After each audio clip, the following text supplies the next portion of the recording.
Party meeting बुला रही है, उसमें आपको नहीं लगा आपने ट्वीट किया है? देखिए, पहले तो मैं ये बात फिर से कह रहा हूँ कि जो आतंकवादी दहशतगर्दों ने जो बर्बरियत के मज़ाहरे किए हैं पहलगाम में, और वो नाकाबिल बयान है, वो तकलीफ़ देह हैं, दर्दनाक है, और जितना भी उसका हम कंडेम करें वो कम है।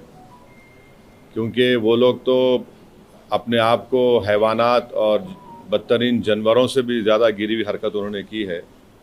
और किसी के मज़हब का नाम पूछकर ये बात उनकी जान लेना, ये सरासर गलत है, जुल्म है।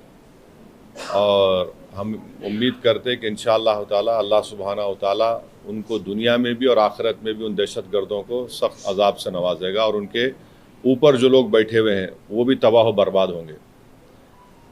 दूसरी बात यह है कि जो ऑल पार्टी मीटिंग का है, कल मैंने ख़ुद जनाब किरण रिजिजू साहब से बात की थी, तो उन्होंने कहा कि हम लोग सोच रहे हैं कि उन पार्टीज़ को बुलाया जाए जिनके 5 एमपीज़ हैं या 10 एमपी हैं, वरना मीटिंग लंबी हो जाती।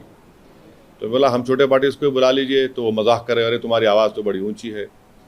तो इसीलिए मैंने आज ट्वीट किया था कि ये मसला बड़ा अहम है, नेशनल इम्पोर्टेंस का है, जो ऑल पार्टी मीटिंग होने जा रही है, कि इसमें सब पार्टीज़ को बुलाया जाए। तो अभी जब मैं आपसे बात कर रहा था तो होम मिनिस्टर ऑफिस से होम मिनिस्टर मेरे से बात किए और बोले कहाँ हैं आप? तो मैं बोला सर हैदराबाद में हो। तो बोले देर होगी मगर आप आइए। तो अभी अगर टिकट मिलेगा, इंशाल्लाह मैं बोला हूँ, जो भी टिकट मिलेगा पहुँचेंगे और उसमें शिरकत करेंगे और अपनी बात को रखेंगे। और जहाँ तक ये जो हमला हुआ है, मैं आप लोगों को याद दिलाना चाहूँगा, 2000 अटल बिहारी वाजपेयी की सरकार थी, तो वहाँ पर एक यात्रियों को मारा गया था, नुलवाल कैंप बोलते थे, उसी के नीचे 30 लोग मारे गए, यात्री मारे थे जब वाजपेयी वज़ीर आज़म थे। तो उसके बाद एक लेफ्टिनेंट जनरल क्या है JH मुखर्जी साहब की कमेटी बनाई गई थी, वो रिपोर्ट अब तक नहीं आई। तो ये ऐसा नहीं है कि इन्होंने इस जगह का पहले इंतखाब किया। दूसरी बात यह कि जिस जगह पर इतने टूरिस्ट हैं वहाँ पर एक पुलिस वाला नहीं है, एक CRPF का कैंप नहीं है, कोई सिक्योरिटी के लोग नहीं है। तीसरा यह है कि जो वहाँ पर जो क्विक रिएक्शन टीम थी, CRPF के 2 यूनिट है, जो उनको ऊपर जाने में 1.25 घंटा लगा, और इन कमीनों हरामजादों ने जो हरकत की, वहाँ पर नाम पूछकर गोली मारे, समुदाय पूछकर मारे। तो ये इसकी अकाउंटेबिलिटी तो होनी चाहिए। और यकीनन ये दहशतगर्द हमारे पड़ोसी मुल्क पाकिस्तान से आए, पाकिस्तान के ISI, पाकिस्तान के जो उनका इस्टेब्लिशमेंट है, उनकी पूरी तायीद और पूरी सपोर्ट उनको हासिल है। चौथी बात यह है कि ये बॉर्डर कैसा क्रॉस करके आए, कौन जिम्मेदार है इसका? अगर वो पहलगाम तक आ गए तो श्रीनगर तक भी पहुंच सकते।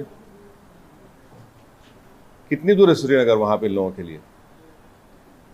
तो ये यकीनन अकाउंटेबिलिटी फिक्स होनी चाहिए, और इन जालिमों से, इन कमीनों से, जिन 26 लोगों की जानें ली हैं, उनसे इंसाफ उसी वक्त होगा जब अकाउंटेबिलिटी भी फिक्स होगी और इन लोगों को कैफर किरदार तक पहुंचाएंगे, इन दहशतगर्दों को।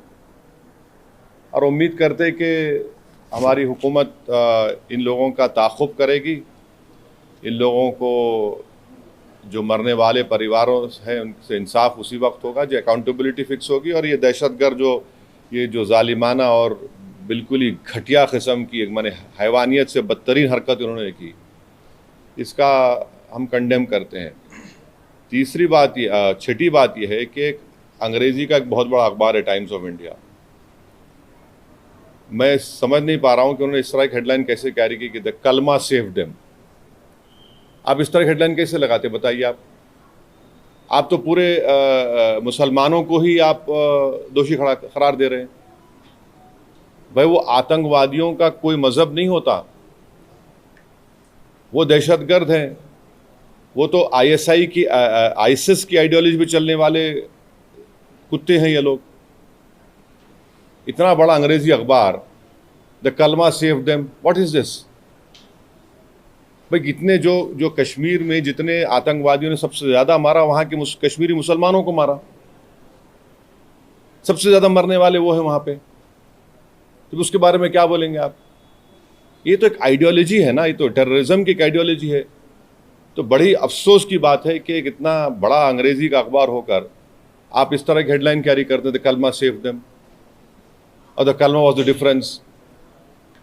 You cannot carry such headlines. You cannot generalize the whole great religion of Islam. तो नहीं, सुन तो लीजिए, अगर आप ऐसा ही इस तरह की अगर आप हेडलाइन लिखेंगे तो आप तो जो कमीने शैतान बैठे हैं पाकिस्तान में, उनको तो खुश कर रहे हैं आप, उनको तो खुश कर रहे हैं आप। अफसोस की बात है ये। द कलमा वाज द डिफरेंस, आप देखिए हेडलाइन जो है वो उस तरह की हेडलाइन हो सकती है किसी की। और आखिरी बात यह है कि कल शाम में 6:30 बजे तेलंगाना के चीफ मिनिस्टर एक all party candle light march necklace क्या है वो पीपल्स प्लाजा के पास करने वाले हैं। मैं हैदराबाद की आवाम से, तेलंगाना की आवाम से अपील कर रहा हूं कि आप हज़ारों की तादाद में उसमें कल शिरकत करिए। हमको एक होकर इस अपने मज़हब पे चलते हुए उसके बावजूद भी हम इस बात का ख्याल रखें कि ये हमारे देश का मसला है, मुल्क का, वतन अजीज़ का मसला है। हम तमाम को वहाँ पर जमा होना है। चीफ मिनिस्टर ख़ुद उसकी लीड करेंगे, हमारी पार्टी भी, हमारे पार्टी के एमएलएज भी, जितने हमारे मेंबर्स हैं, बल्कि जितने जो टेररिज्म के ख़िलाफ़ हैं और जो इस मुल्क से मोहब्बत करने वाले हैं, मैं उनसे उम्मीद करता हूँ कि वो हज़ारों नहीं लाखों की तादाद में वहाँ पर जमा हो। और हमारा वहाँ पर जमा होना ना सिर्फ हम खराज अक़ीदत पेश करेंगे उन मरने वाले ख़ानदानों को, बल्कि हम उन लोगों को भी पैगाम देंगे जो दहशतगर्दी के ज़रिए इस मुल्क में हिंदुओं और मुसलमानों में नफ़रत की दीवारों को और इजाफ़ा करना चाहते हैं। तो टेररिज्म के ख़िलाफ़, भाईचारगी के ख़िलाफ़ और कश्मीर के कश्मीरियों के लिए भी हमको ठहर कर बोलना है। आप किसी एक इलाके के, कश्मीर हमारा अटूट हिस्सा है और हमेशा रहेगा, तो कश्मीर की ज़मीन पर बसने वाले लोग भी हमारे अटूट हैं, इनको भी हमको कॉन्फिडेंस देना है। अब आपका कोई सवाल है तो बोलिए, मुझे जल्दी जाना है एयरपोर्ट। एक सेगमेंट है, आप सिर्फ हेडलाइन की, अखबार के हेडलाइन की बात कर रहे हैं, लेकिन एक सेगमेंट है जिसको एक मौका मिला है या सोशल मीडिया पे हिंदू मुस्लिम बहुत ज़्यादा किया जा रहा है, उसके लिए आपका क्या मैसेज? नहीं, आप ये भी तो देखिए कि उसमें गरीब कश्मीरी मुसलमान जो घोड़े पर बिठा कर लेकर गया था, रिपोर्ट्स में आया है कि वो रोकने गया इन जालिम कुत्तों को, शैतानों को, तो उसको भी गोली मार दी। कई तस्वीर हैं कि ज़ख्मियों को लोग उठाकर लेकर जा रहे हैं नीचे। आप अगर जो लोग सोशल मीडिया पर ये जो बदगुमानी और जहर फैला रहे हैं वो पाकिस्तान को और एलईटी को खुश कर रहे हैं, याद रखिए आप। वो ये कहना चाहते कि कोई हिंदू कश्मीर को नहीं आ सकता, तो आप उनको कामयाब कर रहे हैं इस तरह की बकवास करके। आप भाई, आपको अगर नफरत है किसी से तो फिल वक्त रुक जाइए, वक्त नहीं नफरत दिखाने का। ये वक्त हमको एक सीसा पीला हुई दीवार की तरह खड़े होकर उन तमाम ताकतों को एक पैगाम देना है। आप तो उनको कामयाब कर रहे हैं इस तरह की बकवास करके। वो जो चाह रहे थे, आप उनको मदद कर रहे हैं। आप एक बात समझिए कि कितने कश्मीरी मारे गए, उनका क्या मजहब था? मुसलमान भी थे वो।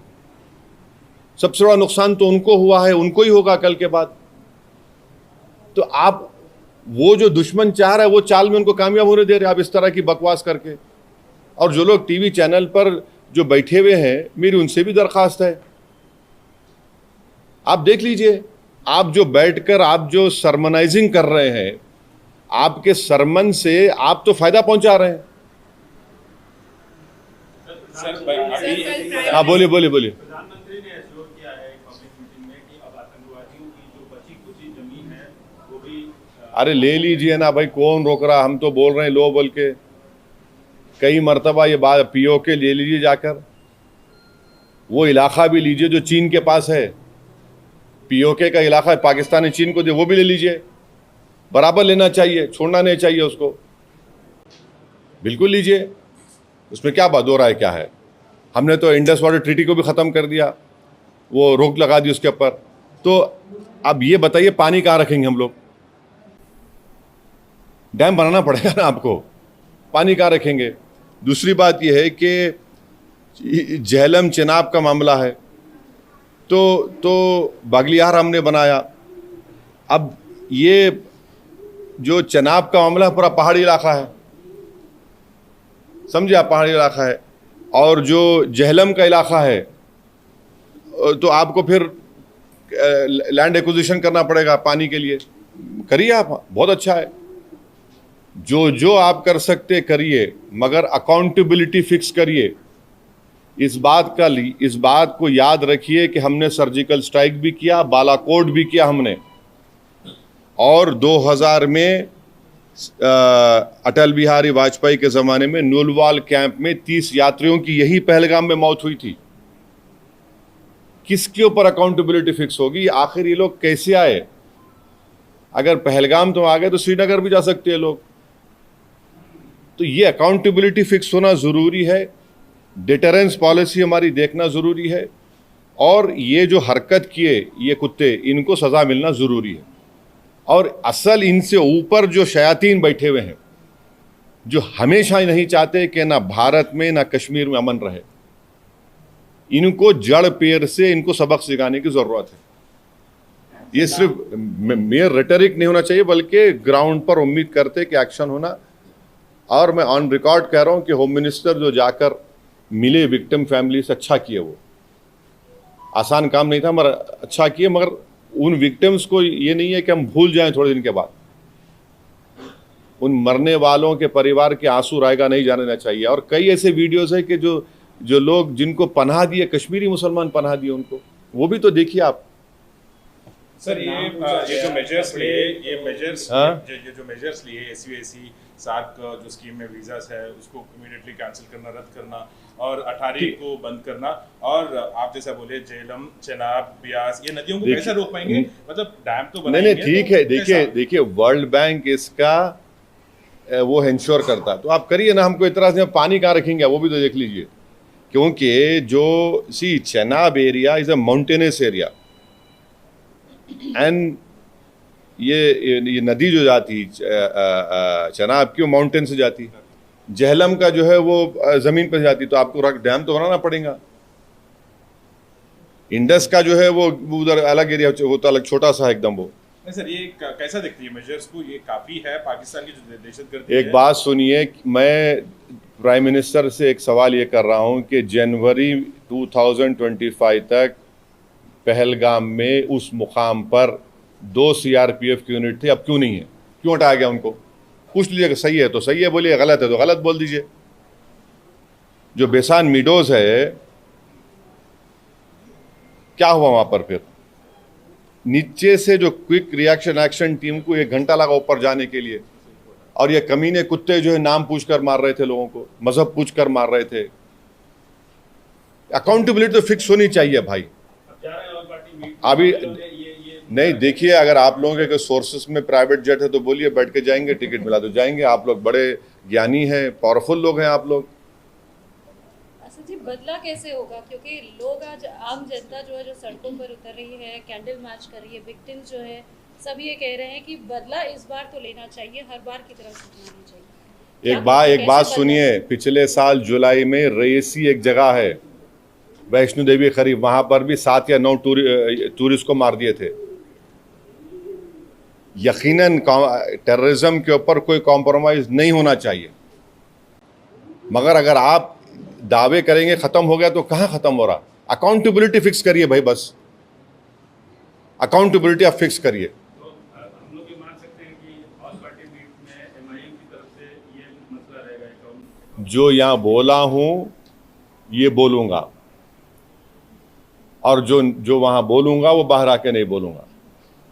इंटरनेशनल लेवल पे किस तरीके से प्रेशर बन सकता है आपको लगता है? प्राइम मिनिस्टर ने अभी पब्लिक मीटिंग में एक बात सुनिए, ये टाइम जो है ना नेशन को देखने का है। जो भी नेशनल इंटरेस्ट में सिक्योरिटी के लिए, कश्मीरियों के तहफ़्फ़ुज़ के लिए जो भी स्टेप गवर्नमेंट उठाती है, MIM पार्टी उसको सपोर्ट करेगी। बाद में हमारी जो शिकायतें हैं नहीं हैं वो बोलते रहेंगे, मगर एज ऑफ नाउ इस क्रिटिकल टाइम पे हम सबको एक होकर ये काम करने की ज़रूरत है। इंटरनेशनल लेवल पे किस तरीके से? इंटरनेशनल लेवल पे तो सरकार कर रही है ना, सरकार कर रही है। वॉट एवर स्टेप्स जो which have been taken in the cabinet committee on security, we welcome it, we welcome it. ठीक है, जो स्टेप लेना है। आप ये अलाउ तो नहीं कर सकते, मगर हम यही चाह रहे हैं कि कहीं ना कहीं अकाउंटेबिलिटी फिक्स हो, मगर नेशनल इंटरेस्ट में तो हमको एक होने का है। अपने पॉलिटिकल डिफरेंसेस होंगे, वो चलते रहेंगे, वो ख़त्म होने वाले नहीं हैं, वो डेमोक्रेसी का तकाजा है, वाइब्रेंट मगर आज की सूरत हाल में ये है कि इसमें हमको थोड़ा देख के सर ये रॉबर्ट वाड्रा का स्टेटमेंट अब छोड़ दीजिए ना, अभी अब वो अहम नहीं है। आज अहम है कि कैसे पाकिस्तान से LET के टेररिस्ट आए, उनका हम कैसा उनको रोकेंगे, जड़ पेड़ से निकालेंगे। ये नेशनल इंटरेस्ट का डिमांड है।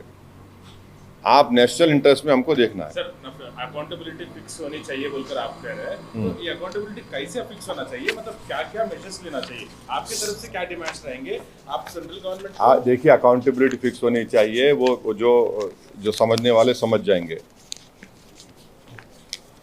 Okay, thank you, thank you. अब जाने दीजिए। मिनिस्टर ने कहा है कि we will identify, track and definitely we welcome it, please do it. जड़ पेड़ से निकाल कर फेंकिए इन शयातीन कुत्तों को। बोल रहे हैं कि मिट्टी में मिला देंगे। बिल्कुल मिट्टी में नहीं, बल्कि पहाड़ में मिला दीजिए उनको, आप चूरा चूरा कर दीजिए उन लोगों को। ये नेशनल इंटरेस्ट में हम कह रहे हैं आपसे, बिल्कुल रोकिए ना, रोकना चाहिए। मजाक है क्या? बोलिए आप, कैसा अरे आप वो खाली पढ़ेंगे, देखेंगे वो दर्दनाक नज़ारों को तो आप बेचैन हो जाते हैं। क्या गुजर रही होगी उस बच्ची पर जो अपने पति की लाश के बाजू खड़ी हुई है। आज और हम तो बड़ा सब जने बातें करते हैं, मगर जिंदगी गुजार रहे हैं, कौन पूछता क्या है उनको? एक्सग्रेशिया मिलेगा, उसके बाद क्या होगा? उनको तो बहुत बड़ा नुकसान हो गया ना।